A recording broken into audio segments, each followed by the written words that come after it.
Alrighty, my name is Faith Whithoft, and this is my SDG 2 assignment. We'll be talking about Sustainable Development Goal number 14, Life Below Water, and the country I chose was Canada. So, what is SDG 14? Well, the goal of SDG 14 is to conserve and sustainably use oceans, marine ecosystems, mostly coastal bodies of water.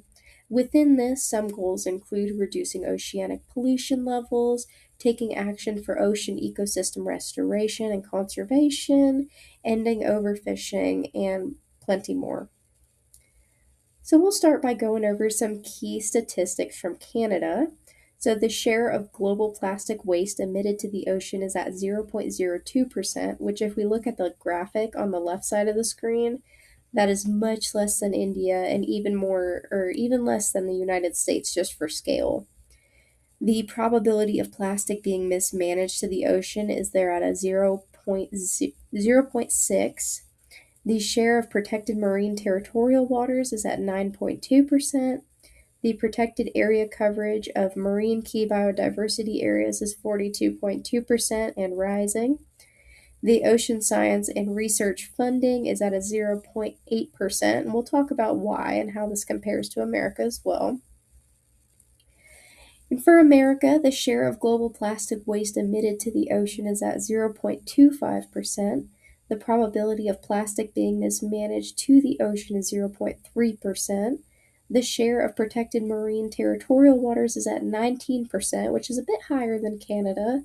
And the protected area coverage of marine key biodiversity areas at 34.34%, a little bit less than Canada. And the ocean science and research funding is at 2.4%, which is considerably more than Canada. So let's talk about some of the whys. So both the USA and Canada have ways to keep track of these SDG targets.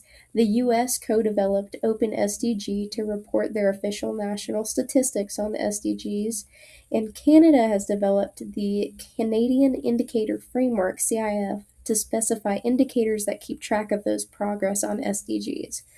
Now, specifically in Canada, the CIF has condensed SDG 14 into two specific indicators, being marine and coastal area conservation and the proportion of key fish stocks that are sustainably harvested. So we're preventing overfishing, basically. Now, the USA actually uses the traditional SDG framework and does not condense it to tackle all the goals within SDG 14.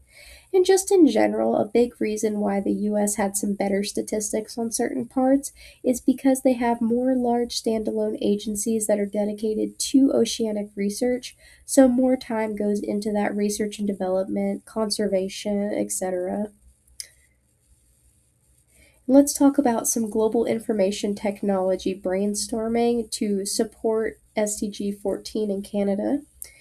As far as federal regulations go, there is a plastic ban for single-use plastics in Canada, and that has not expanded past about 6 or 7 items, I believe, one of which actually being if you go and buy a pack of Gatorade from the store and it's in those like 6 little holes, the plastic rings are one of the things that are a big no for Canada. They're against the law now.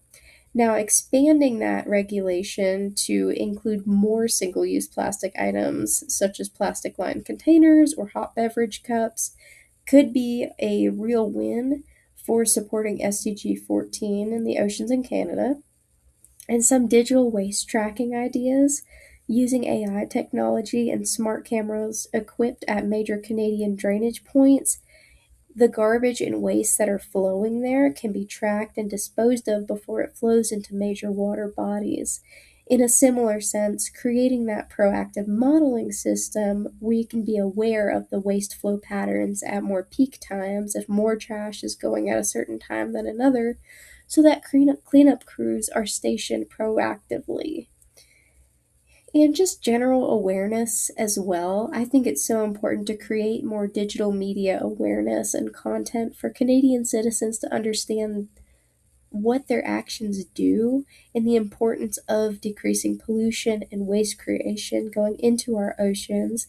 An interactive digital platform designed to show users the effects of their actions on our ocean in water bodies, I think could be so great. And last but not least, fishers actually have to keep their AIS on their boats, so making sure that they're seen as in the water, but some will turn it off, and this is illegal, but by utilizing satellite technology to alert the Coast Guard when a boat is not compliant with keeping their AIS active, that one would be a little bit more complicated in and of itself, but being able to see that there's a boat on the water, they don't have their identification system active, this is flagged, this can prevent overfishing and conserve our oceans, supporting one of the more condensed goals of SDG 14 for Canada. And these are my citations and references for the presentation. Thank you.